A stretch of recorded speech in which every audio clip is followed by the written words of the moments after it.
Today's conference builds on the National Development Conference sponsored by USAID, Sweden, World Bank, and other partners in 2017. And the people of our two countries share ideas, experiences, and work closely together. On behalf of the President, I would just say that USAID is one of our trusted partners.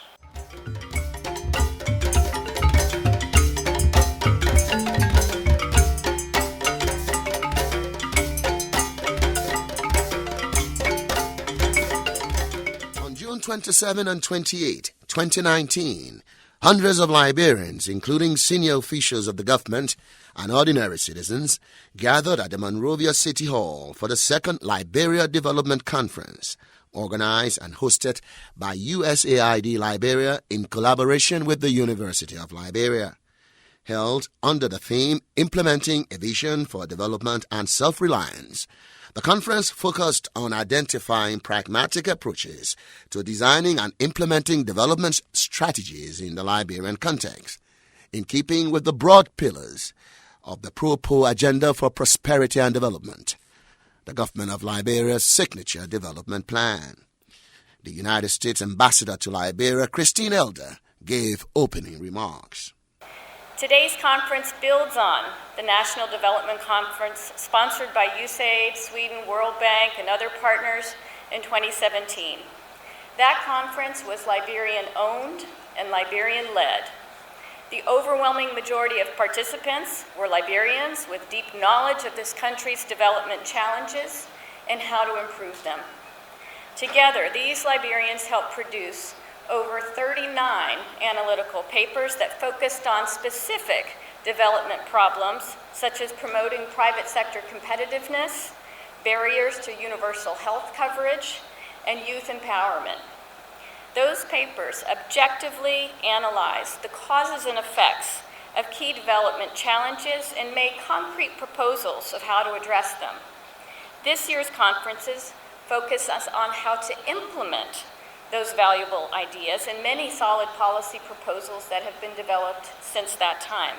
So let me close by noting how very pleased we are that Assistant Secretary of State for Educational and Cultural Affairs, Marie Royce, has come to Liberia to deliver this conference's keynote address.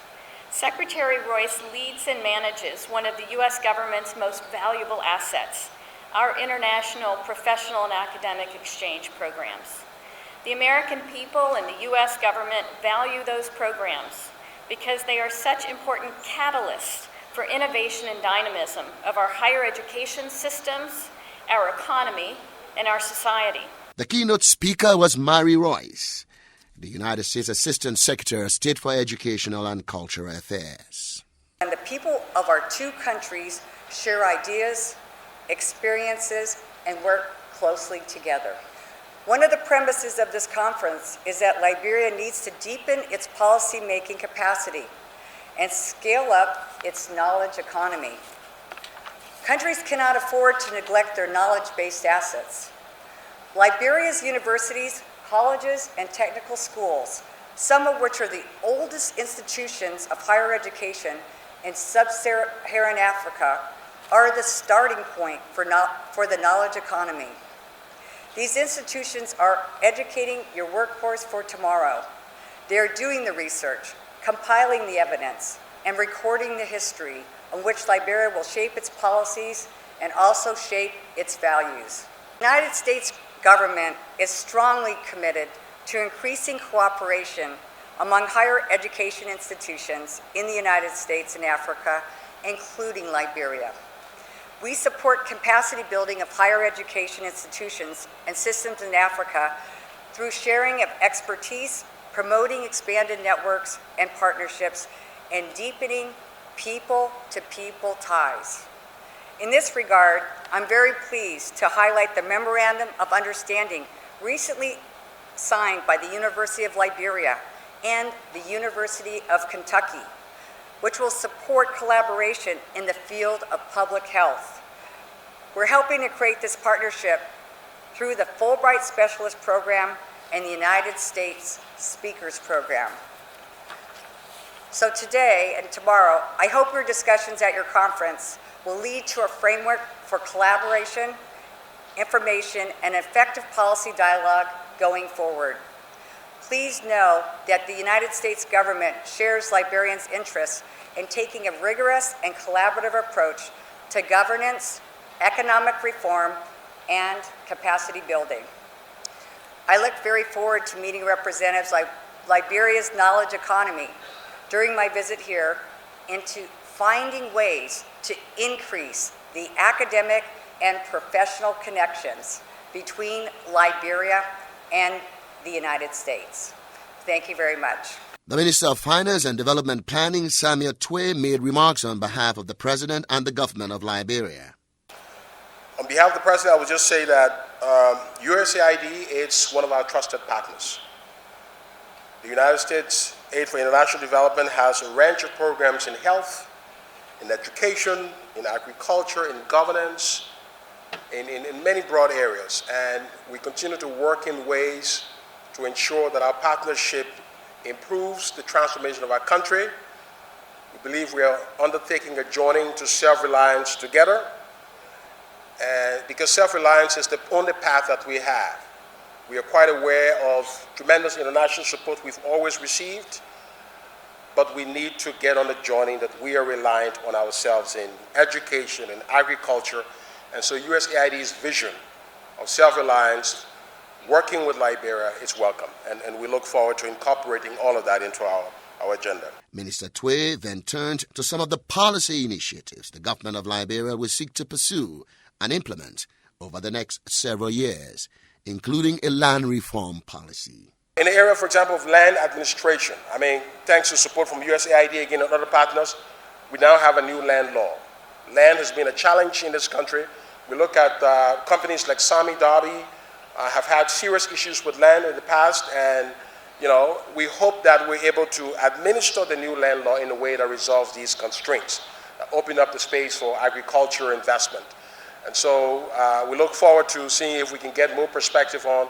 I know the Land Authority people are here. The President is intent on ensuring in the next 6 months that we'll do a lot of rollout because the only way people, for example, our farmers, the complaint we hear is our farmers have land, they need title deeds that they can take to banks so that they can get lending. The challenge is financing agriculture is limited, but because of some of these structural issues. So it's a challenge for the Land Authority folks to work on that.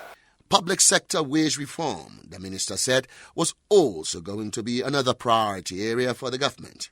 We've been living with an untenable wage situation for some time, but under the direction of the President and the national legislature, we've been able to work very hard over the last 2 months to ensure that we have a fairer, more equitable wage structure, and the new budget cuts wage by around $33 million through an harmonization program.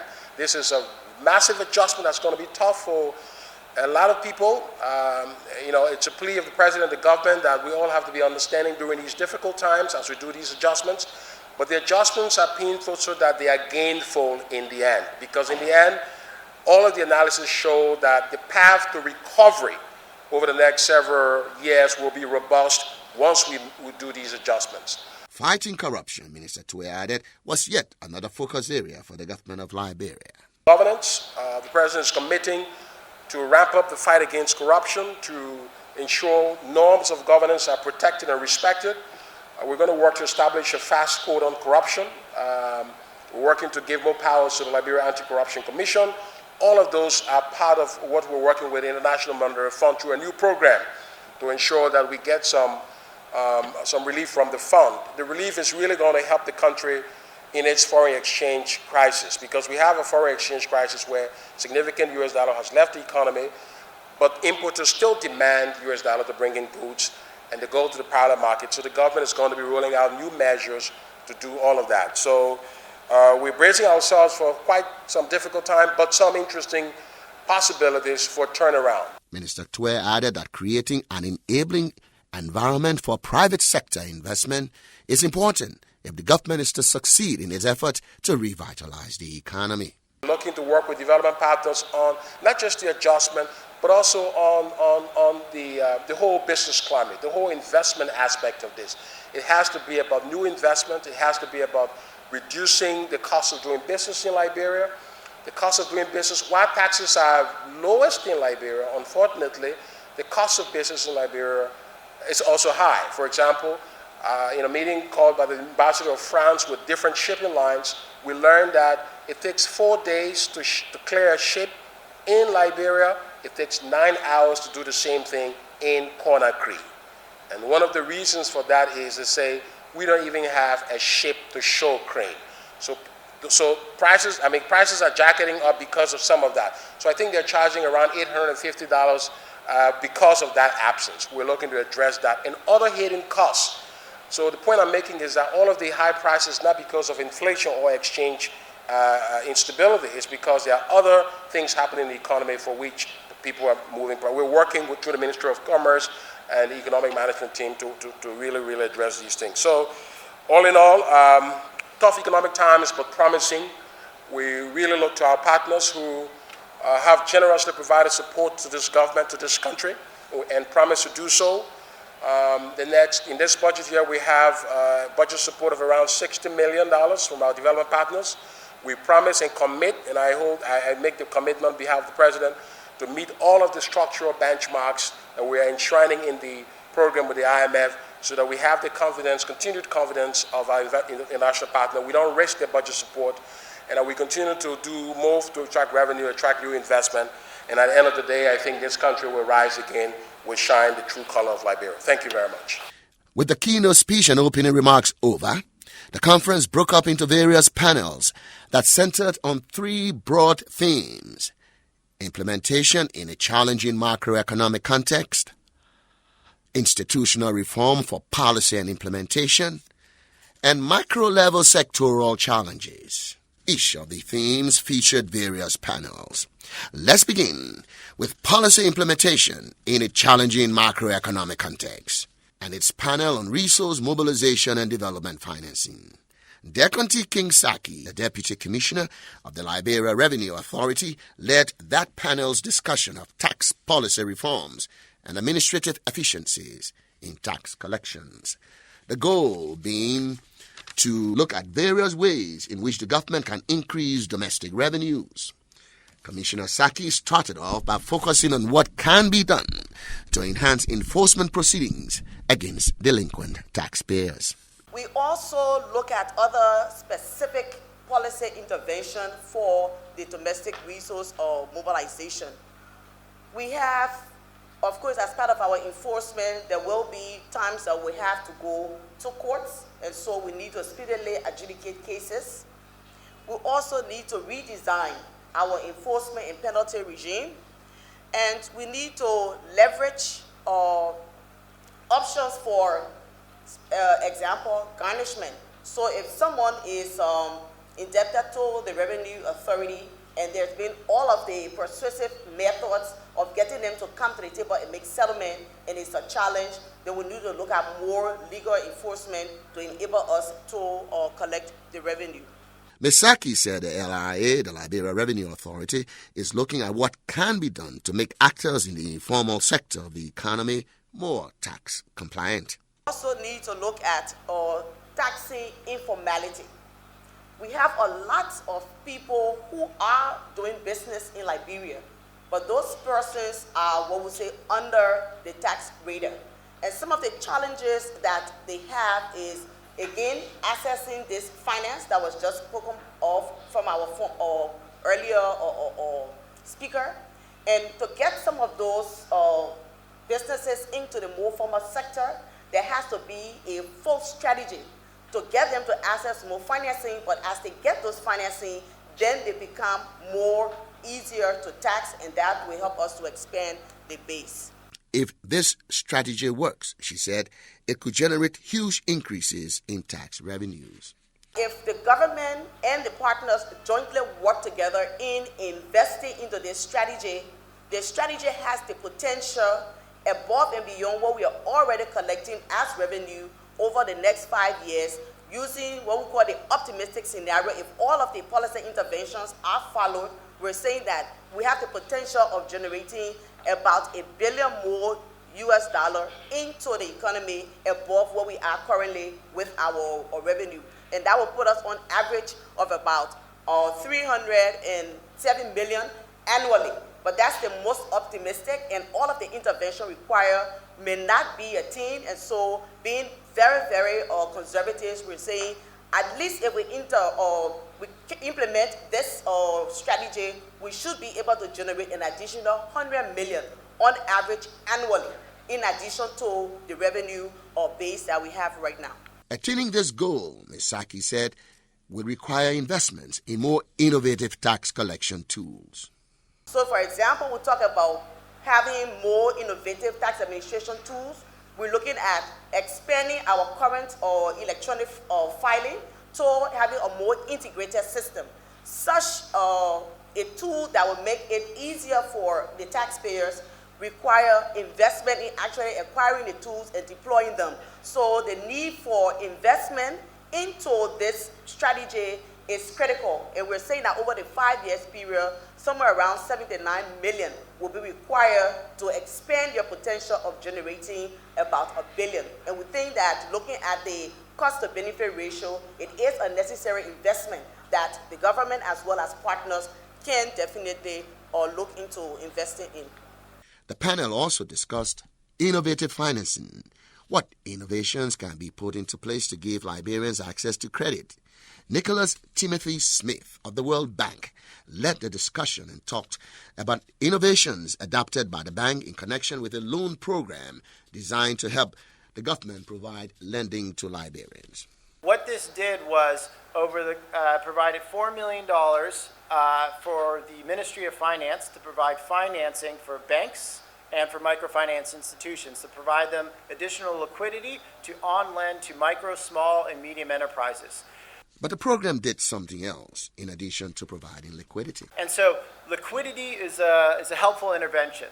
But how can you make more use of that money and leverage that more? So the project, what we would say is additionality.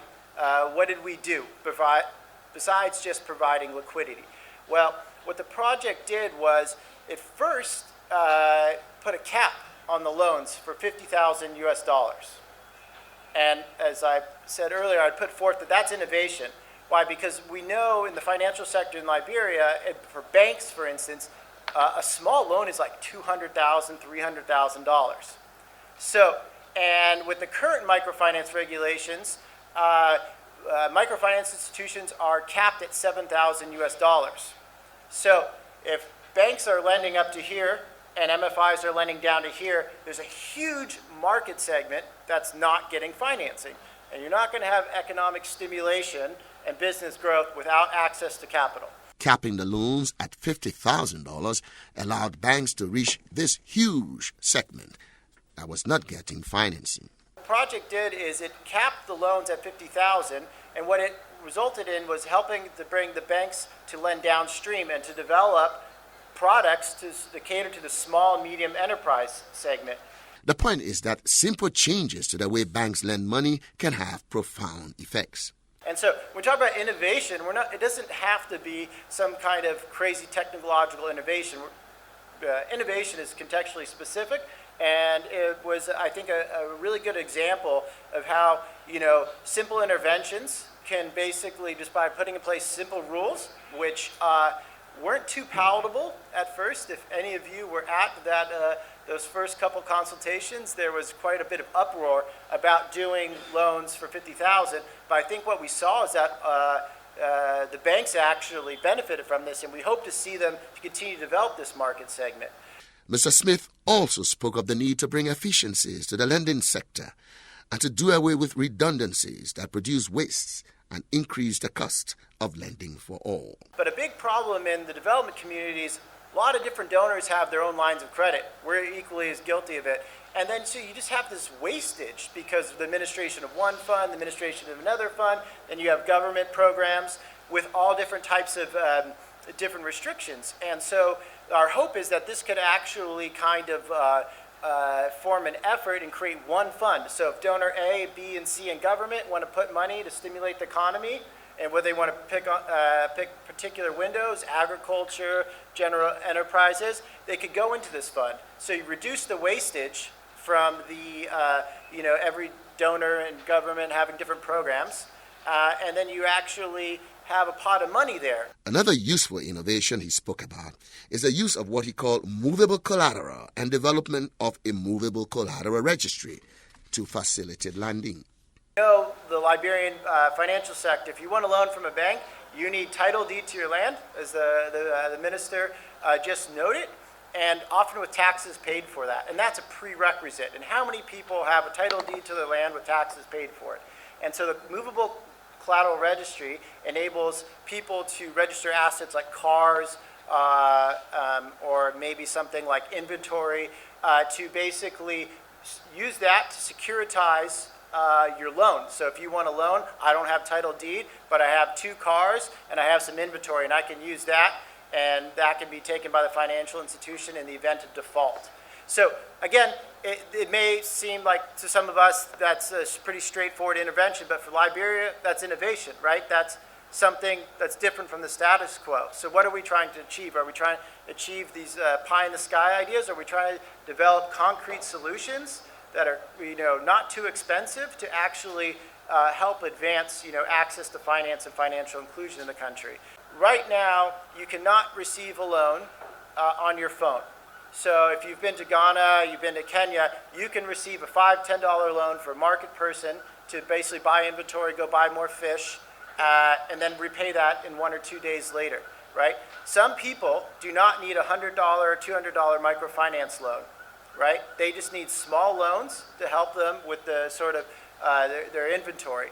And so actually what's interesting is you can do that now.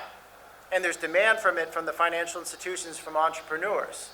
But for some reason, there's not digital credit right now. So we're working with the central bank to basically convene a roundtable, which is one of the reasons I have to leave very shortly. And this is something we'd like to help advance. But the challenge is there's some needed amendments. Under the current regulatory framework, if you were just allowed digital credit right now, you couldn't do it on a USSD feature phone, which means that the people who really need this, who don't have smartphones, wouldn't have access to it. So we're trying to work with the central bank to make those regulatory amendments. And we're also working with them to ensure that microfinance institutions can also participate in that space. Let's now join the discussion of the Institutional Framework for Policy Implementation theme. The first panel under that theme discussed top-down versus bottom-up approaches to implementation. The Deputy Minister for Research and Development Planning at the Ministry of Internal Affairs, Olai Collins, kicked off that panel's discussion with a look at fiscal decentralization and the decentralization of implementation responsibilities. He said one of the most concrete steps the government has taken towards some form of administrative decentralization was the establishment of county service centers, where people can get basic services like obtaining birth and marriage licenses, land deeds, and even paying business and real estate taxes without having to travel to Monrovia as they previously had to do. The government established 15 county service centers across the country. In 2018, the county centers generated $1.2 million, something around that amount. They were designed to be a one-stop shop for service delivery at the county level. While the centers have generally been a success, Deputy Minister Collins said there is a key problem with the way the centers were set up that still poses delays for county residents seeking basic services. Let me mention here that the form of deconcentration that we have is more administrative than sector devolution.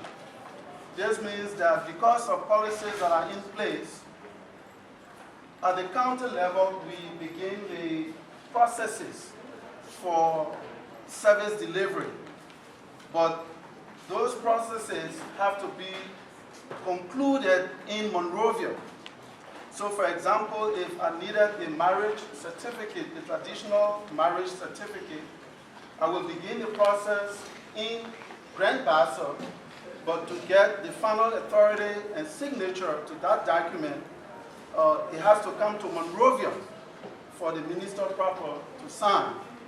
What that situation presents is a huge delay in providing services to our people at the county level. Because the aim of this deconcentration is to make sure that people at the county can get the services readily and on time. But if we still have to bring documentation to Monrovia to get signatures, then we still are lagging behind. Deputy Minister Collins also spoke about the constitutional problem that now makes it impossible to pursue full-fledged political decentralization. I'll talk a little bit about political decentralization. So the National Decentralization Policy presents a framework for elections of local government officials. But the Liberian Constitution does not allow for that. So when you look at the current Local Government Act, the election of county officials is omitted. With respect to fiscal decentralization, Deputy Minister Collins said there was much work to be done, and he used the county service centers to drive home the importance of some form of fiscal devolution. We're hoping that in the not too distant future there will be some amendments in the Constitution to allow local officials like superintendents, mayors, and others to be elected to enhance accountability and transparency. So right now, when you look through the LGA, you will see that the aspect of electing local officials is omitted. Nonetheless, Deputy Minister Collins said the country had made some gains on the fiscal decentralization front. Again, on fiscal decentralization, the legal framework mandates the LRA, you heard a lot from the LRA this morning, to collect all revenues on behalf of the government. One of the things we experience in using the county service center as an example, at the county level, all the monies come to Monrovia, even monies for the operation of the county service centers. They collect the money and the money is sent to Monrovia and nothing is left there. And then when they have issues or the stationaries or want to do other things, we have to now ask the government to make funding available. We're hoping that when the revenue sharing formula that has been recently launched, when it is in place, that there will be some monies at the county level for the implementation of projects and other activities. The minister then looked at next steps that need to be taken to ensure the full implementation of the Local Government Act. Right now, what have we achieved? Under the decentralization program in Liberia, we have established 4 county treasuries. The aim was to establish 8 by the end of the 5-year period of the LD. But due to challenges and other issues, we have only 4. Hopefully, when we craft the next 5-year program, we'll be able to have county treasuries in all 15 counties. Another achievement under fiscal decentralization is the completion and launch of the revenue sharing formula. This is a very critical piece of document that the government needs to look at and begin to put into implementation. Now we are getting ready under the Ministry of Internal Affairs to develop a plan to begin the rapid implementation of the Local Government Act. We need new policies that will allow service delivery at the county level to be started at the county and completed in the county. And then we need to actualize the revenue sharing formula. Study shows that countries that are decentralized develop faster than countries that are centralized. If we must take Liberia to the next level, all of us, including our political leaders, must work hard to make sure that we achieve the provisions of the Local Government Act, which is now a law. Thank you very much. The next presenter on decentralization were Ibrahim Al-Bakri Nye, a Liberian scholar and decentralization expert. He started off by providing some background about the origins of fiscal decentralization. This is actually a concept that became very prominent and a debatable intellectual team in the United States, mainly in the 1950s, when there was an incidence of market failure, and so scholars started to find way out of market failure, and they thought the way out was to empower local governments to deliver most of the services and to create what they call polycentric governance arrangement, where you have more governments with more powers, that you have what is commonly referred to as subsidiarity principle, where the lowest authority must be able to implement the most immediate issues to the communities. And so this debate came about, and they started to talk about what they call fiscal federalism. So the general concept is just about allowing local governments to take responsibilities of tax collection, financial expenditure, and budgeting and service delivery. And so that's how fiscal decentralization came about.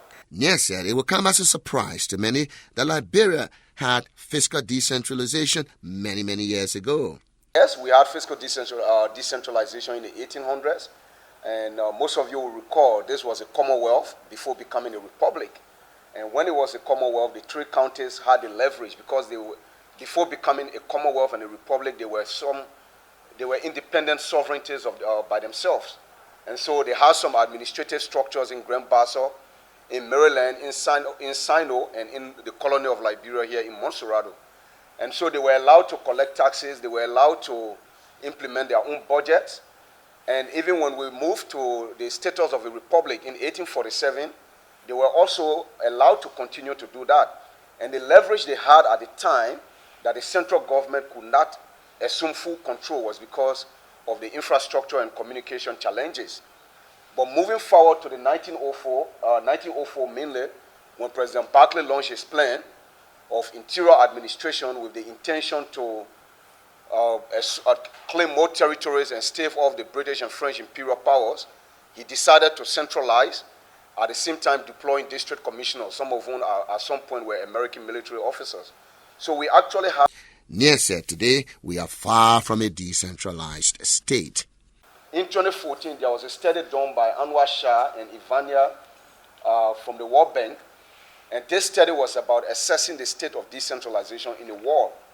And this actually is an important issue for the World Bank and development organizations. They want to know how far countries are going to devolve services, so they put it under the theme, how close is your government to you? And this is the data for Liberia. The government is actually very far from the citizens in Liberia at the time, and it is still very so substantially. He said the Local Government Act of 2018 provides a unique opportunity to put in place some measures to devolve some powers away from Monrovia to local governments. The objective of this act is to ensure democratic participation in and out of control of decision-making by the citizenry. And intentionally, we want Liberia to have fiscal, administrative, and political decentralization to the extent that allow the local governments in the counties, the cities, to collect revenue and deliver services on their own. So if this is implemented, this will give the central government to some extent now weaken, but relax the bureaucracy at the central government and allow the citizens to access more services and participate in their own democracy and development. Nye said achieving some of the broad goals of the Act, including the election of local government officials, will require amendments to the Liberian Constitution. So provisions on elections, such as the election of local officials, councillors, and so forth, are now suspended, and so the LGA doesn't consider that because the Constitution needs to be passed, particularly Article 54, Article 56, all are provisions that give the President the power to appoint his list. And to the extent Article 56E, chiefs are supposed to be elected, but the President can dismiss the chiefs. He then touched on the fiscal decentralization provisions of the Local Government Act. Now, in the LGA, these are the key principles of fiscal decentralization to allow the counties or the local governments to identify and establish their own source of revenue. Nye wrapped up his presentation with a number of key recommendations. Under this principle, there will be own source revenue for the counties, and then the central government will transfer funds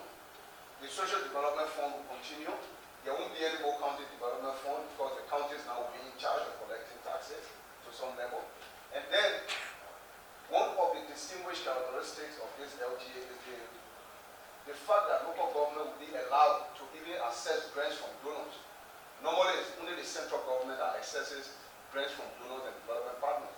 But local governments can go for development financing to finance their own projects. We need to complete the constitutional reform process. This process started in 2012, and they have lingered up to this point. We need to complete this, and we need the constitutional provision on the revenue sharing mechanism. How will the central government and the local government share the revenue? This is a decision that needs to be established by law, and not just a policy. It needs to be established by mainly the Constitution. So we have two dominant models in the world. One is either derivation or origin-based. That is, counties that have more revenue, based on the amount of taxes the LRA collects from this county, you must have a framework that says, if you collect 200,000 from River G, 30% of the taxes collected from River G goes back to the local government in River G. That's mainly based on their contribution to the national budget and in the national press. So that's one way we go. The second way could be indicator-based. And the indicators normally you use to calculate this is either the population, the extent of poverty, it's mainly base tested. How many educational facilities, how many health facilities. And so if you do either of these, then you have a clear framework to determine how the local governments have the revenue to deliver the services and the responsibilities they have under the Local Government Act. And these options are now before Liberia. The chairman of the GC and the Minister of Finance about 2 months ago launched this formula. Thank you. That's the end of the presentation. The top-down versus bottom-up approaches to implementation panel also discussed leveraging informal and formal institutions for cross-sectoral community coalitions. Anderson Miamin, head of the local watchdog group, the Center for Transparency and Accountability Quartet, led the discussion on leveraging informal and formal institutions for cross-sectoral coalitions. He began by highlighting some of the issues that can best be tackled by well-organized, broad-based, citizen-led coalitions. Corruption. We've had corruption issues in Liberia over time, and we continue to grapple with that situation. We have sexual and gender-based violent issues. We have issues around service delivery, poor quality and inadequate services across the country. So these issues precipitate or they necessitate citizens coming together to form coalitions. And when they form those coalitions, what do they form them for? The overarching thing is to pursue a common objective. So it could be to work around education issue in the counties where areas where you do not have adequate healthcare delivery system or facilities. They can come together to mobilize resources to do that. And in terms of how they go about this, what are some of the key principles in my mind that I think they need to respect or they need to honor as they come together to work? One would be unity. There has to be unity within the group. There has to be group accountability. There has to be integrity. There has to be a commitment on the part of these the different actors coming together to form the coalition. And then obviously there has to be resources. They will need resources to operate, financial resource, human resource, and even physical resource. Those things are needed. And they could be internal or external resources. So the group of individuals and institutions or networks coming together have to make some commitment in terms of contributing their time and resources to get the group running. But they may also need external resources, engaging with government, engaging with civil society, engaging with the private sector, engaging with the government so that they implement their dreams. And moving forward also, what are some of the things that they could do? So one of the things they could do, especially looking at the global and local frameworks we have the SDGs that got 17 goals with different targets. Education, SDG 4 is very key. But then also we have the Pro agenda that is our national development plan, or what we hope to achieve within the next 5 years. So those are documents that they can align their activities towards. So one thing they can do is advocacy. In instances where in communities there are issues, they can come together, consolidate efforts, resources, so that they advocate for reform. They demand their rights. In the case of sexual and gender-based violence, for example, in the case of corruption in the education sector, in the case of corruption in the health sector, they can do that. But importantly also, they can mobilize themselves to take on self-help initiatives, meaning taking on interventions, for example, to address food security issues. They could have a communal fund, they could construct schools, they could contribute towards running of schools within their communities, hospitals, a lot of different things they can do. So the point is, coalitions, communities coming together to work is not just about looking up to government to say, what can government do for us? So while it's true that they can advocate, they can demand rights and demand all of the things they need, but they also need to help themselves. Because we're talking about implementing a vision for prosperity and self-reliance. So if that has to be achieved, communities or citizens have to come together to organize their thoughts, to consolidate their efforts and engage with processes, meaningful ventures that help to improve their livelihoods. That way, they take ownership of their destiny. That's the central idea here. How do they become self-reliant? The way to do it is to take on initiatives at the local level or within their communities, first of all, but then also demanding those things that are required by government to do for them. So challenges will also be there. What could be some of the challenges they may encounter? There may be the whole issue of resource constraints. So they got several things to do. We are talking about cross-sectorial community coalitions. When this group of people come together, they have to have resources to work. I talked earlier about internal resources, mobilizing internal resources, and I also talked about external resources. They may also have a challenge around technical, the skills required to organize themselves, the skills required to do, for example, social audit, to monitor what is happening within their communities, to monitor and track what their local officials or their government is doing. That skill set has to be available. So if it is not available within the group, it means they have to look out there for it. So it's also a challenge that they could have. There may also be challenge around commitment. So they have to be committed to the process. Courage would be one of the things that they will have to have. Then recommendations moving forward. In the midst of all of the different challenges we have, the need for communities to organize themselves into coalitions, to engage with government, to undertake initiatives that help to improve their livelihoods in the wake of the declining economy we have right now, where prices of basic commodities have doubled, where unemployment is as one of its highest peak in Liberia. Things have to change. And for things to change, it won't be just about looking up to government. It will be about demanding those things from government, but also making efforts at your own level so that you improve your livelihood. Self-reliant here, again, the central point. So my concluding statement will be, our message will be, we cannot achieve the vision of prosperity and self-reliance in Liberia if citizens do not organize themselves into cross-sectorial coalitions or to mobilize resources to engage. And they have to engage with government, sustained, coordinated efforts. There's more in working together than working separately or working in our own clusters. So for development to be achieved, for the proper agenda to be achieved, citizens have to engage. The democratic space is there. So we have to utilize it. We may have issues here and there with access to information and some of the other things, but we need to mobilize our resources. Some of those structures already do exist within the communities. Some of the frameworks we have right now, like the land rights law that one of my colleagues was talking about, that's a law that is very important in terms of even communities coming together to work around. So as we engage with this process, let's always think and believe that with our efforts at our levels, we can make the changes we want to see.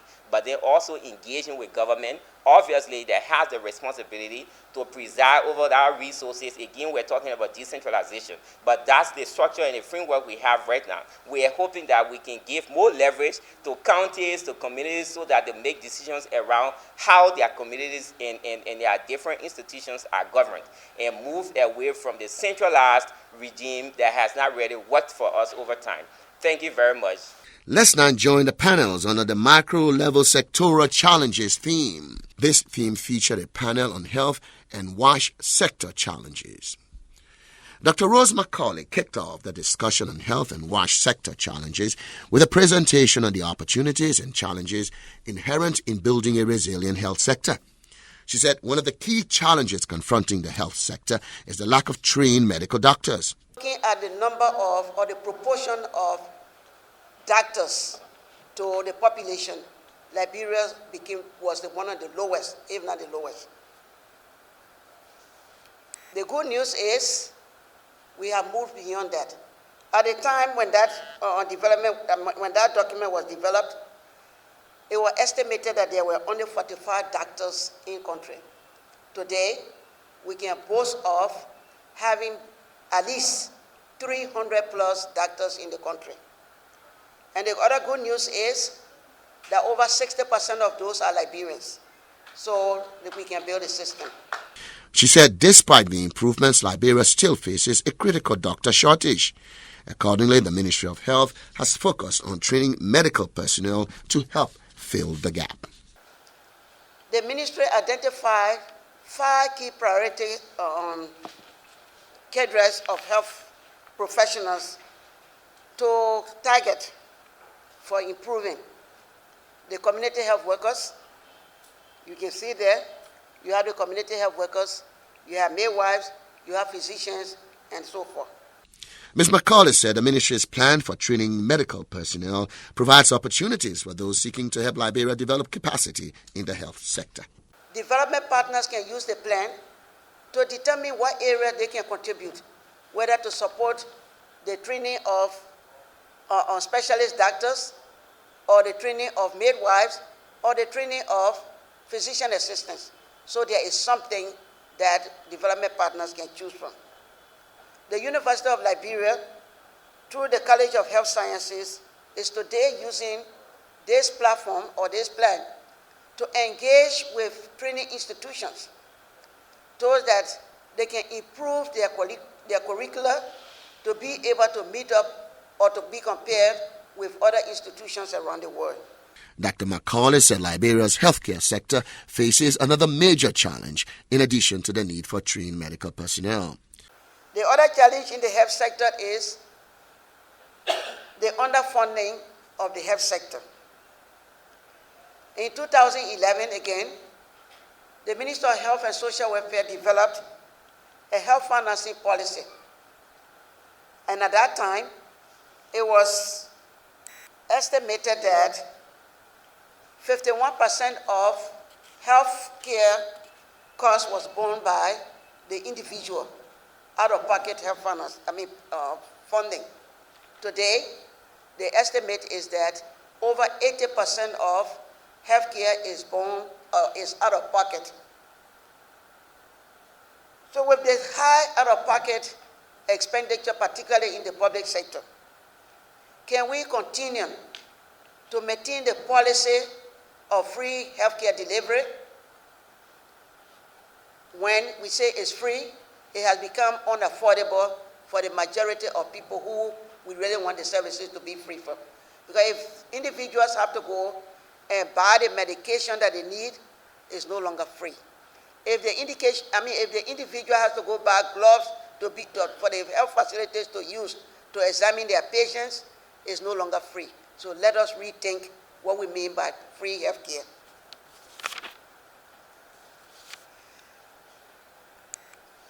The Ministry of Health can use this opportunity to make changes. Well, maybe not Ministry of Health, but the government of Liberia can use this opportunity knowing or looking at today's realities to rethink the free health care. Can we continue to maintain this free health care? The free health care is now killing more people than if we had allowed them to pay. If we allow people to pay, at least they know how much they have to pay, and we will have quality drugs in the facilities so that they don't have to step out there and buy the drugs that are carried in the transparent buckets around the country. She therefore concluded by recommending a nationwide implementation of a revolving drug funds policy and a fee-for-service program that Liberia had experimented with in a couple of counties before the Civil War. We all know that in this country we have tried two schemes that worked very well. Although they were in limited portion of the country, 2 counties, 2 out of 9 counties at a time, but we did institute the drug revolving fund and the fee for service. When an individual enters the facility, they saw on the wall that if to see a doctor, you will pay 100 Liberian dollars, and you have to pay no more. And that $100 was accounted for. Today, because of the free health care, we still have to pay the $100, but it is not accounted for. It goes into an individual's pocket. So we are not helping the public by continuing to institute the free health care. And my suggestion today is, let us go back. We have good lessons learned. We have implemented a system. We know that the drug revolving fund works. It puts quality drugs in the facilities at affordable rate. The fee for service works. It makes resources available for the facilities to do little maintenance of the equipment that they have and also of the facility. Christy Sherman, a former official at the Liberia Water and Sewer Corporation, led the discussion on WASH. He said significant growth in the population of Monrovia means that the city and its environs can no longer depend on the White Plains water plant, which was built in the 1960s to serve a population of 250,000 in Monrovia that now stands at 1.5 million. Accordingly, he said the government must look for ways to reduce the city's reliance on the White Plains plant as its sole source of water.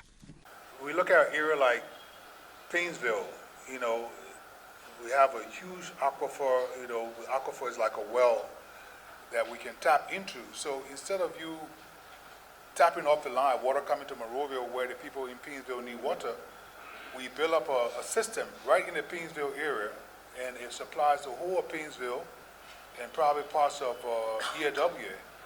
Then that way, the people in Plainsville feel emboldened. They know that there's their water coming from there. They manage the process, and then with the LS, what they call it, the local steering committees, you have someone that will monitor the availability of water. You make sure that the water is coming is clean and is meet the standards of the WHO or the World Health Organization. So my encouragement to whoever is here right now, the donors or our partners, is to look at opportunities, not just renovating the White Plains or trying to increase the water being transmitted to Monrovia, but also look at areas. And we've also, before leaving, I know we started a process where 2 cities, we have one in the Barnesville area where they're going to have their own water supply, the mini system, and one in the Soul Cleaner area as well. They're going to have their own water supply as well. And the benefit of this is, so if no water is coming from White Plains, that area has its own water supply going on. And as well as you also have, it's going to reduce the cost. So can you imagine, instead of you spending all that money on fuel, pumping water from White Plains to Monrovia, you just have a concentrated area in the Soul Cleaner area where you're pumping water up to your reservoir, using chemical to treat it, but it's going to be a lot cheaper. So that's the discussion I'm having around, instead of us just looking at White Plains and expanding the line or changing the treasury lines, which would be like from the main line to the second to the home, we need to consider where we look at areas that have, a great water supply. We talk about groundwater and use those areas to build mini systems and where we can improve the water supplies to those areas. So we're looking at Plainsville, you can look at ELWA, Gardnersville area. Those areas are areas where, if you take them off the main line, most likely we have water supply coming to Monrovia directly, because the Monrovia water supply, especially central Monrovia, has been a challenge. Even now, after renovating the facility in White Plains, we spent close to $30 million. We still haven't gotten water into central Monrovia. And some of the challenges have been because we have so many people feeding off those lines coming into Monrovia. So whenever we did tests trying to come to Monrovia, we had to shut off those valves that ran into old road, valves running into sinkhole, just to make sure we got some pressure in the lines. So the opportunity would be going forward is to look in the area that we live in and try to make sure that we can use the reservoir there to build up the mini system. So, and that brings me to the next conversation where we need to start making sure we secure these the underground water supply. We have a lot of systems, a lot of processes where we build sanitation septic tanks in the ground. So that's something we need to, in the next 10, 20 years, we really need to start considering that, once we do that, it's going to have a negative impact on the water supply, on the underground water supply. So that's something the government needs to look at going forward. The macro-level sectoral challenges theme also featured a panel on infrastructure challenges. And of course, roads were a key topic of discussion. Dr. Frederick Were Higeni kicked off the discussion on roads. He began his presentation by noting a very obvious fact. Liberia's existing road network is far below what the country needs to achieve its development goals. And currently we have a network of about 11,000 in Liberia. That's not enough. We need, you'll be surprised, we need about 15,000 kilometers for this country to achieve social and economic growth. So, what's the way forward? The way forward is that government should start considering moving away from direct provision of infrastructure to concentrating on how it is managed. Bring in the PPP structure, and also you should start thinking seriously of a road authority. I know there has been a national roads fund, which is good, to look after the maintenance of roads, but we should also start thinking of a creation of a roads authority. But more importantly, as I said, government is seen in the counties, so you should think of decentralizing the secondary and feeder roads to the counties so that the counties can manage that. He said one way to increase the road network in the country, particularly paved roads, is to use what he calls alternative seals that cost a fraction of what traditional asphalt roads cost. But under the USAID program, we have been able to pilot out some alternative road surfacing seals, and the indication shows that you can, I have the figures there, you can do a single water seal for 120 or 130,000 USD per kilometer, as compared to costs that are as high as 800,000 to 1 million for doing one road. So in 1 million, you can do about 4 kilometers. He added that there is a poor maintenance culture in Liberia that leaves the meager network Liberia has in a rather bad state. We don't see any routine maintenance going on. Under the USAID funded program, we have been able to pilot routine maintenance of roads using the community-based organizations, and this has worked. And the figures we are looking at is between 800 and 1,000 USD per kilometer per annum. He said Liberia also needs to develop a local road construction and maintenance capability. We need to strengthen the national construction industry. As of now, it is weakly regulated. There's limited capacity. The local firms do not readily access capital. My colleague here has talked about that. So what do we need? We need to develop a strong policy framework to strengthen the national construction industry. The panel on infrastructure also featured discussions on electricity, led by Moni Captain, who began his presentation with a look at the country's current power generation capacity. Before the war, we had 191 megawatt of installed electricity at LEC.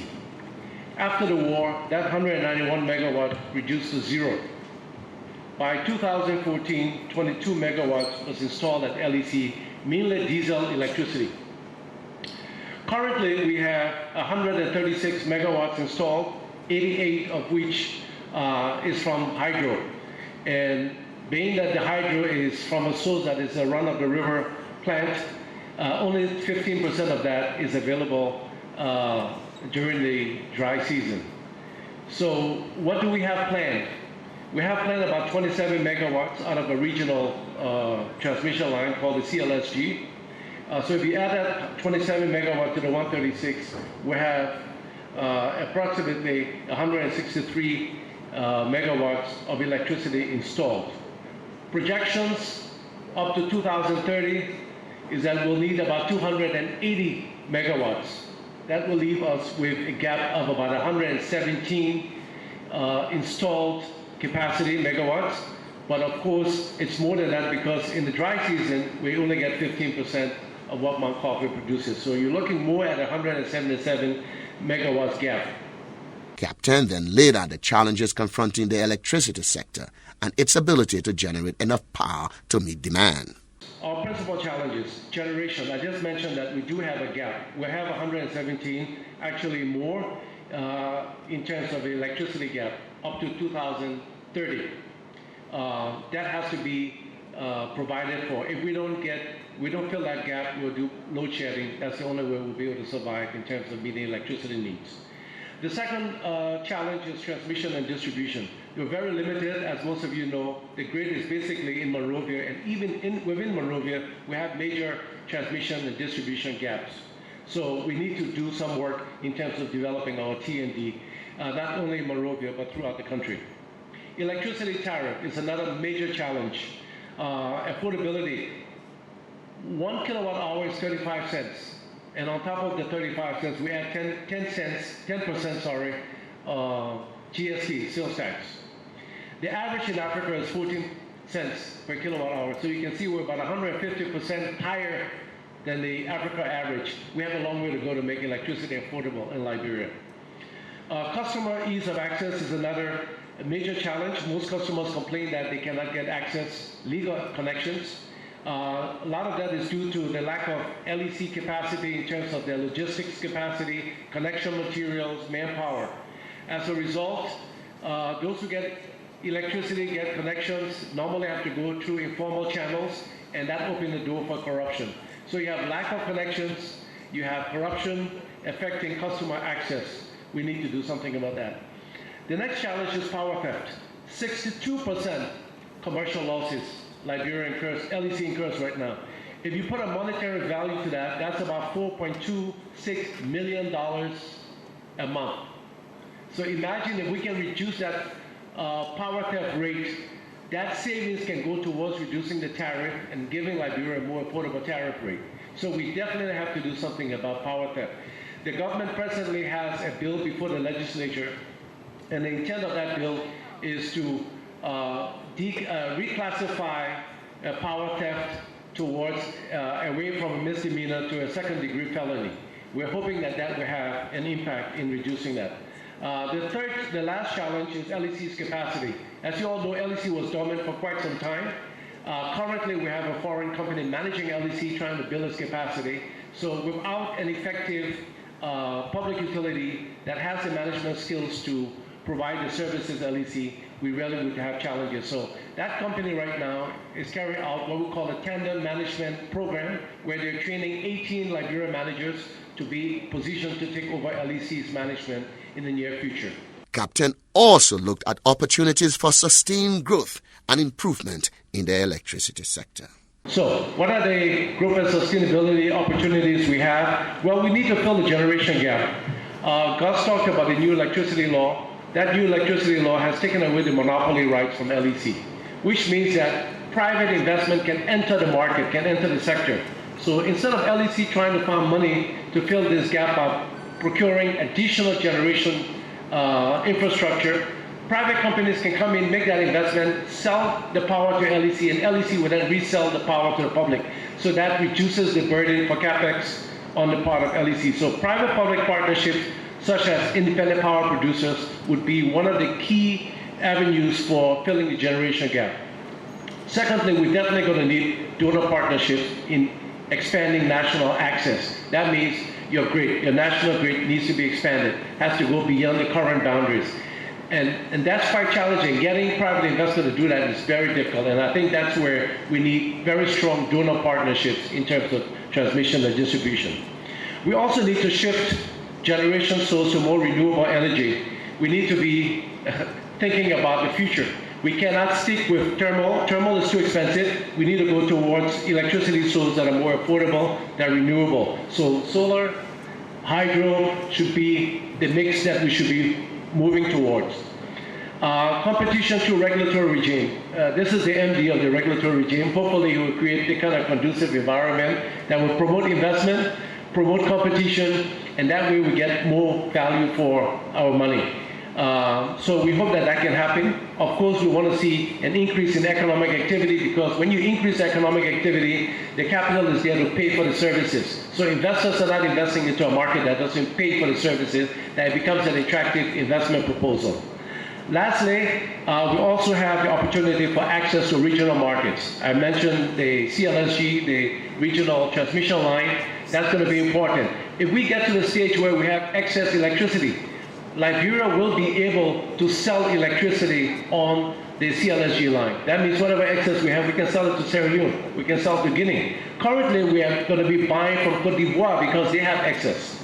So I think there's a lot of opportunities for growth, sustainability in the sector, and I guess with the right partnerships between the government, donors, the private sector, we should be able to build the sector. Thank you very much. Mansresu Zeni, who runs a solar outfit in Liberia called LIB Solar, talked about the country's solar energy potential and the challenges inherent in developing a solar industry in Liberia.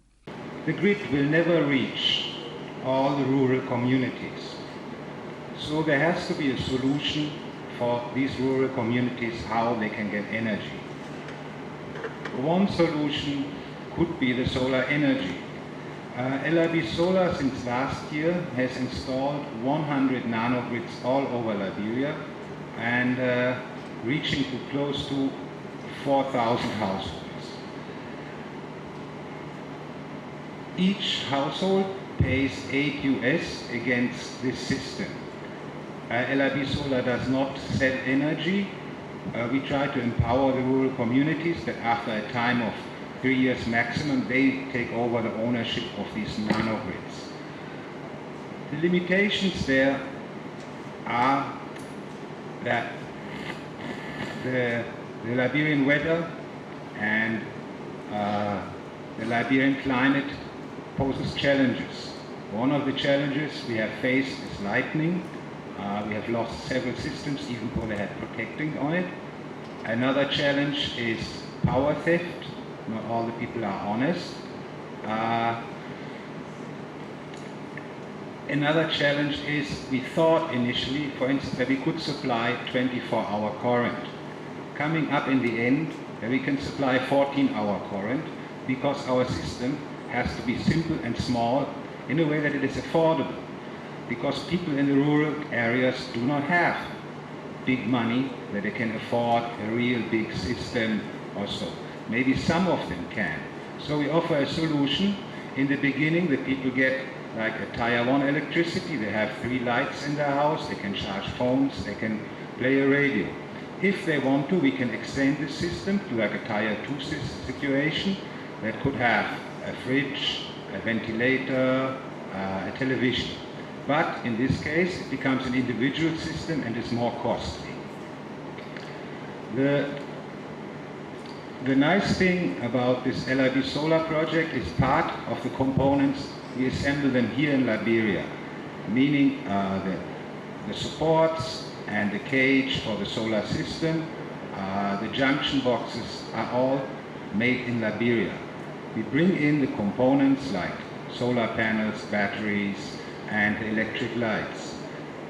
Now there is already a challenge. The tariffs for the batteries have gone down, for the solar panels, yes, but we bring in 12-volt lights in large quantities and they become very costly.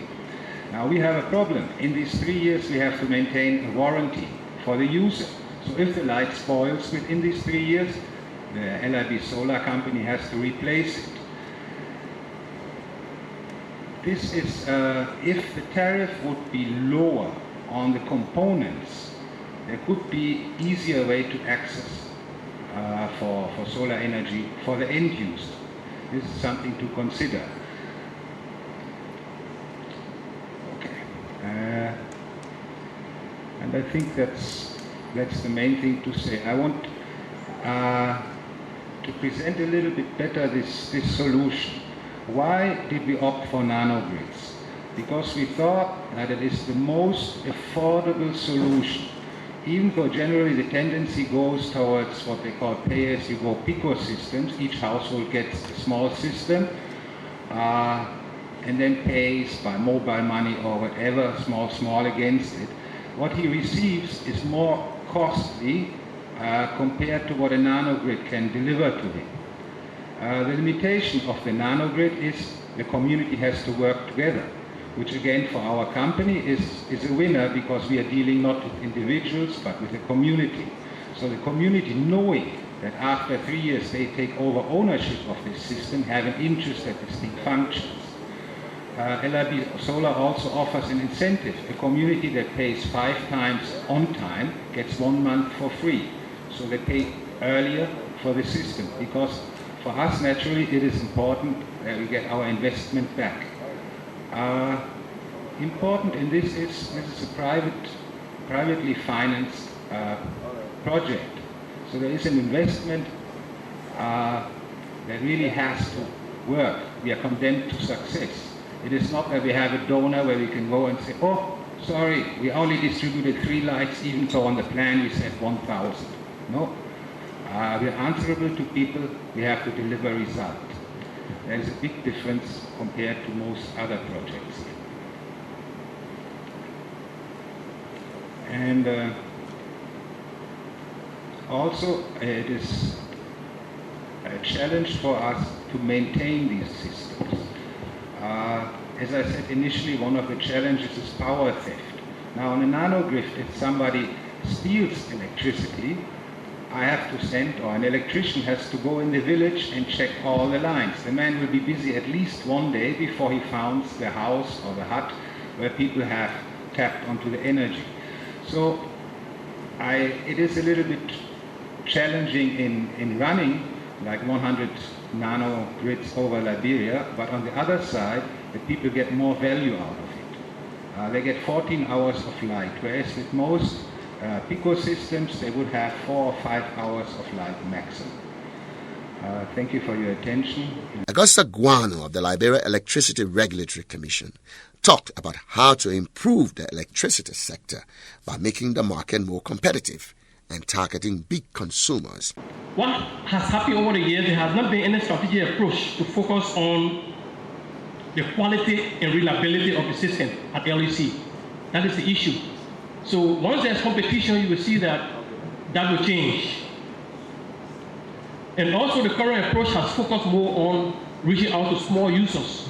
And if we want the utility to be profitable, which is a very big business, very cost-intensive, capital-intensive business, we need to focus on big industries and companies that will be able to generate, that need electricity to actually as an input for production and also an input for economic activities, like the cement factory, the hotels, the breweries, all these big companies, the mining companies. And we are lacking this at this time because we cannot supply all of them as a country. Guano also stressed the need to look to the private sector as sources of investment in the electricity sector. We tap into the private sector. Most of the money we are looking for, even though we have do-not financing in the power sector, but there are a lot of money there in the private market that we can tap into. But how can we attract private investment in the sector? And we have to be very fast in looking at governance of the sector governance, the power sector, because we've had management contracts for the first time. We'll have a second one now. Are we looking for third one? No. We need to also look at the issue of governance.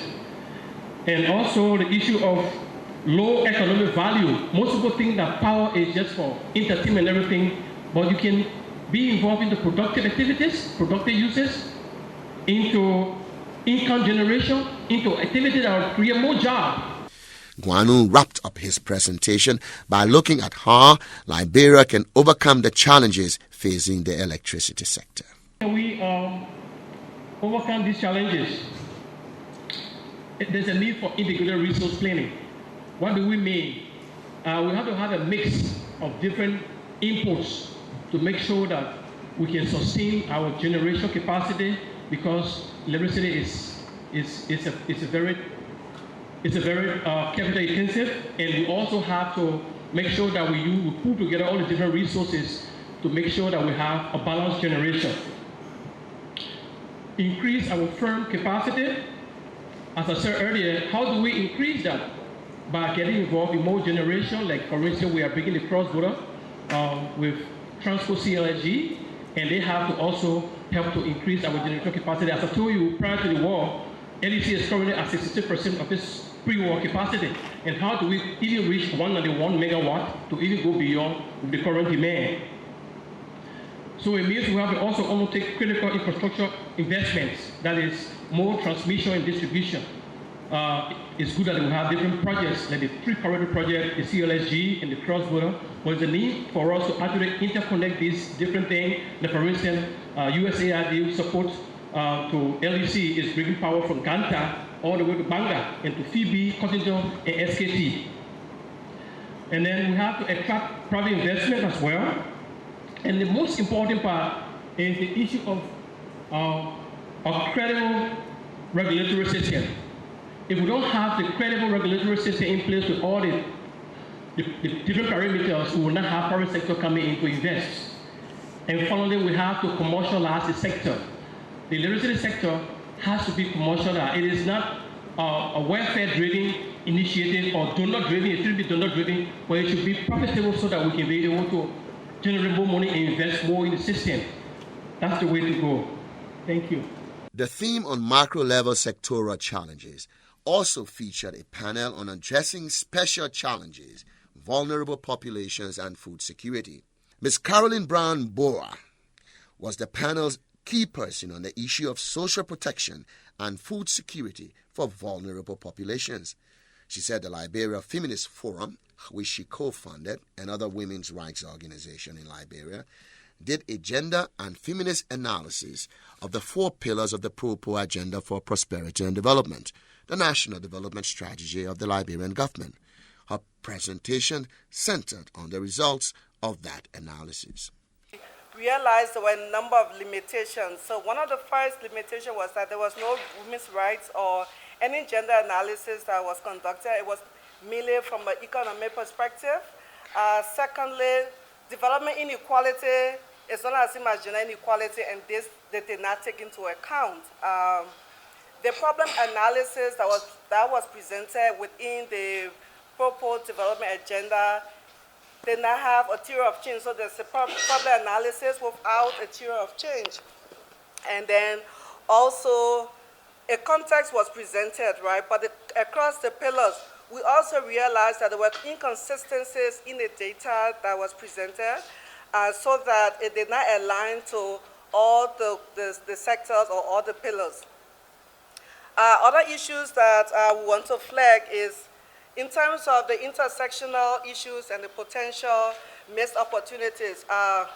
Overall, there are challenges to intersectional opportunities that are related to the 4 pillars and the different target groups that live in poverty, women and girls, young people, but the framework or the policy document did not do a sectoral analysis separately without establishing and highlighting the intersection for all these different categories of persons. So one of the recommendations that we put forward is that it's important to do a coherent and connected in-depth analysis to show the status of women, girls, and other people who are excluded and targeted groups, so that in terms of the pillar, so the pillar is on power to people, so how do that reflect within what the pillar is presenting? And to do this, we recommended that there be a full gender analysis that focuses on power and structural causes of violence against women in terms of the economic, social, and political perspectives. There is a budget provided, there is a budget that is estimated at 6 billion USD, and it will be important for us to understand how this total funding is allocated across the sector, or how much is for youth, how much is for women, across that sector. This will be one of the recommendations we put forward. I also like to highlight here the increase in cases of sexual and gender-based violence quite recently. So within just the first quarter of 2019, we are receiving, and this is also to know that there is a huge underreporting of cases, and some of the stats that we are getting from the Ministry of Gender does not include all actors working within the field. So just for the quarter of 2019, we are receiving around, the Ministry of Gender is reporting around 803 cases. For 2014, we had 1,392 cases. For 2015, 1,403 cases. For 2015, 1,505 cases. And for 2017, 1,685 cases. And for 2018, 2,105 cases. I'm bringing this up to our attention to show the increase and the spike in cases. And between November and currently there's been several cases of gang rape, and in fact leading to death for some of the survivors of the victims. We also need to look at, so because of the increase in cases, some of what the women's group have done is the Liberian Feminist Forum and have started the We Are Unprotected campaign. This is a campaign that we're trying to increase the visibility to sexual and gender-based violence cases, but also to recognize the lack of accountability for these cases that are brought to the attention or that have been reported. When we also looked at the policy framework, we are concerned about blanketing vulnerable and disadvantaged people, especially women who are placed at the same level as disabled people and other marginalized groups. It's important that we separate these groups so that in terms of how we program, it's very clear. Wow, 5 minutes. Okay, so I'll run this for Pillar 1. So for Pillar 2, when we looked at Pillar 2, which focuses on job and the economy, a number of issues come up. One is that the economic model that is presented, how does it provide for inclusive participation and sustainability? And the model, in our view, does not provide for inclusivity both for women and youth and other interest groups. We fear also that when we limit women to small-scale economic activity, both in the agriculture and other sectors, we also recognize that the protection mechanisms that are being put in place for food production and subsistence farming, in seeking cash and cropping and large-scale farming are not sufficiently addressed within the policy framework. The pillar also lacks comprehensive social and gender analysis. They are rating mainly from an economic perspective rather from the perspective that I just mentioned. Again, the pillar is heavily focusing on infrastructure. So in terms of the gender analysis, if we are constructing roads, what are the gender needs of women? How do we take that into account? If we are constructing hospitals, what are the needs for women? How do we take this into account? Also, procurement policies, we need affirmative actions for procurement policy to also consider women. New debt that the government will be securing should not deprive social services for the population. And also, what are the working conditions? So when we give our concessions, contracts, what are the working conditions for our population so that there are no occupational hazards, and what are the labor rights implications? Minimum minutes I have.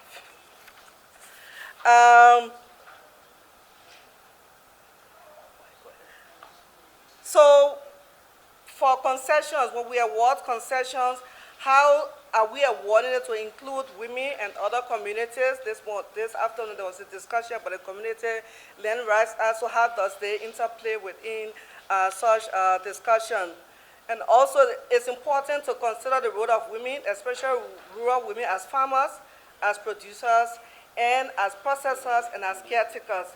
We also feel that there's a need to create access to credit and technology to increase the level of productivity for these target beneficiaries. We realized that the government extension programs that are provided by the Ministry of Agriculture should also take into consideration the needs of women, and they should, so that it does not exacerbate the disparities between men and women. And then also about sustainability, what is the impact of climate change, disasters? You mentioned the Ebola crisis, for example. What lessons do we learn from that in terms of also for food production, food security, and climate change? How does it affect the investment that we want to make? And then lastly, some more points.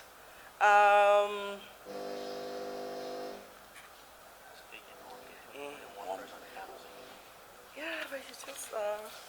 So also we want to talk about development agricultural policies that favor climate resilient and sustainable agriculture instead of just focusing on private and concession-based. What are the high inputs and large agro business models? This morning there was a mention around this discussion. So when you come to the last pillar is on Pillar 4. So Pillar 4 talks about access to justice for women. What we also realized from that pillar was that there was not sufficient analysis done around women, peace and security, and access to land, and to expand this to include, for example, law and policy reforms, which will be aimed at protecting and advancing women's and girls' rights. We also picked up also that issue around mental health for different categories of people is not also, the policy document is not informed by such issue, and then also what is the dealing with reparations, dealing with the past is not sufficiently dealt with, because this has a propensity to regress so that we go back into a civil crisis. So it's important for the policy framework that is talking about power to the people that wants to build sustainable structures.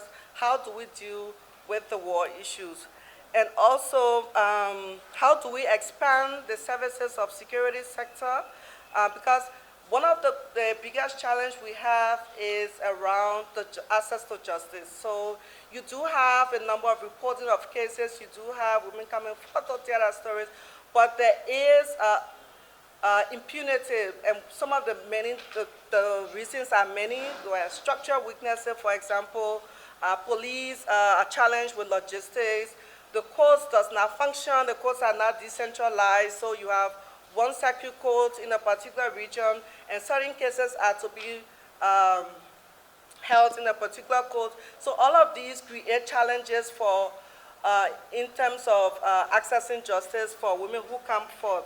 So some of the recommendations that we also put forward are around what are the commitments from the government in terms of gender responsive budgeting, the review of the gender parity bill, also the constitutional reform, because there are areas that are concerning women, and we think that it's important to bring this chapter to close. And then also a commitment from the government to review the whole privatization policy. What are the issues for education? Because in that way, we can address a number of issues for vulnerable people. Mohammed Kamara, a rice farmer, aggregator, and processor, led the panel's discussion on improving the business climate. He focused his presentation on the rice sector and what the government and the private sector can do together to improve the business climate for the rice sector. As he suggests the following activities to develop the rice subsector: increase access to inputs and machinery, provide subsidies to items along the value chain, recruit active agriculture experts and agronomists in the rice subsector, introduce government rice subsidies for supporting producers, cooperatives, and major rice processors, increasing access to finance, and establish contact between rice processors and main public institutions. Provision of the appropriate mini and medium mechanized equipment and input to farmers, including appropriate training through PPP arrangement. subsidized from government and international partners to effectively carry out extensive production and processing of raw material to end user or consumer. They will increase sustainability, economic viability for both urban and rural communities. Trained agriculture technicians and agronomists from government and aid partners, scholarship schemes should be infused into the rice subsector. Government has allocated $8 million to subsidize the importation of rice. This amount should be allocated annually to major rice processors and producing institutions such as cooperative companies and associations to reduce the importation of rice. Establish access to finance through short and long-term loans to adequately support the sector for sustainability. African Bank is leading short and medium-term loan in this regard, despite the criteria on collateral. Rice processors should be contracted by government to supply ministries and agencies, the army, prison, government hospital, and the police on a monthly basis. Encouraging lowland farm. You see, when you look at our economic practices in terms of productivities, we cannot be able to continue on the upland. Look at the deforestations, all right? And then we have a lot of lowland in our own country. So what we are saying is that 3 times instead of 1 time, because in my own deliberation from the concept in my preview, you will see to it that 1 time or harvest is not good for our country right now if we want to make sure that we become sustainable in our own food production. So we are saying that lowland should be encouraged farming because we have 3 times productions. Okay, now to tell you the kind of activity that we do in our own communities, we're training people to use the appropriate insecticides and how to carry on their farming activities. There is an improved technology that you can see the kind of demonstration we always apply. We train people to make sure that we are on task. Yes, okay, there is a newly constructed rice processing facilities, which of course we are expecting that we'll be having one of the biggest rice integrated rice machine through the support of USAID and every ladder.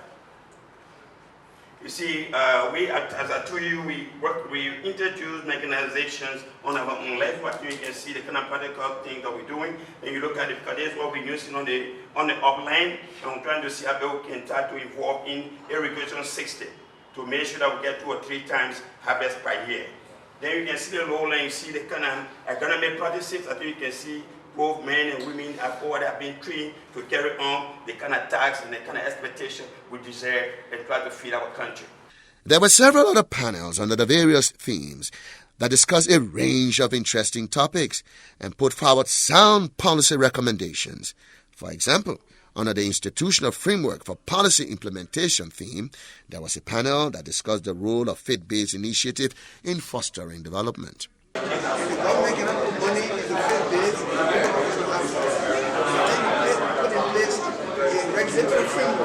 There was also a panel on addressing special challenges, youth and employment, where one of the panelists spoke of the importance of foreign exchange programs as an important tool in exposing youth to other cultures. Let them go to the Caribbean and see how the other flags that came from this coast are operating in the Caribbean, because it came directly from Africa. And we need to do that inter-exchange and then flow it into Europe and America. The policy implementation in a challenging macroeconomic context theme also featured its panel on special economic zones and direct foreign investment. After a full 2 days of productive discussions, the conference wrapped up with concluding remarks by the hosts, USAID and the University of Liberia. Thomas J. of the Policy Institute at the University of Liberia spoke on behalf of the university. We need to develop a shared ambition of building a strong Liberia and a strong economy.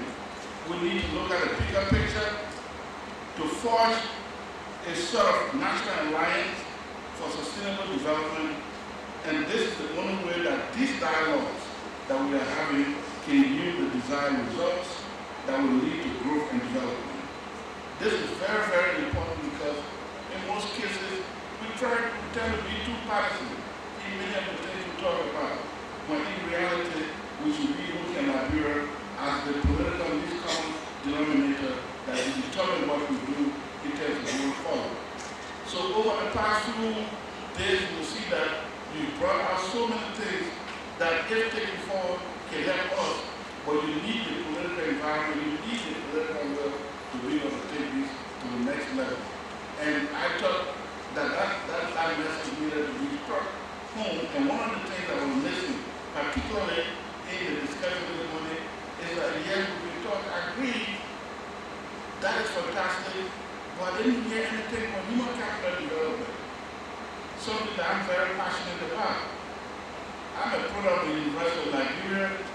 I didn't come from Harvard or Oxford or Cambridge, but I tell you, I do it when I want to do it. Then I do it best. That means that when we were at the University of Liberia, I'm so happy to tell you that, we did have the sort of education that enabled us to play the kind of role we play. And that's why, for me, the development of the human capital is important. If you don't have the human capital, then certainly we have a problem. Where are the engineers? Where are the medical doctors, etc., etc.? All of that is important because without that, this country is not going to go anywhere, particularly in the age of the knowledge-based economy. I must say that we're going to follow the footsteps of Singapore, Taiwan, etc., etc. But even where we want to agree to other things, we still need the role of the human capital in this country. Plantation is fantastic. Our experience with plantation is such that, and this is my final point, our experience with plantation in this country is that plantation is based on unskilled labor. Is that a way forward? Do we still want to recycle? There are people in Fire Spoon, 4 generations down the line, who've been tappers all throughout their lives, and it hasn't improved. Secondly, we need employment in those sectors, but at the same time, we need sectors that will make Liberians to be skilled in whatever they are doing. Dr. Anthony S. Chen, Mission Director of USA Liberia, closed with a big thank you to all the organizers of the conference and everyone. Thank you all for coming. I certainly feel it's been successful. I hope you share that sentiment. Thank you.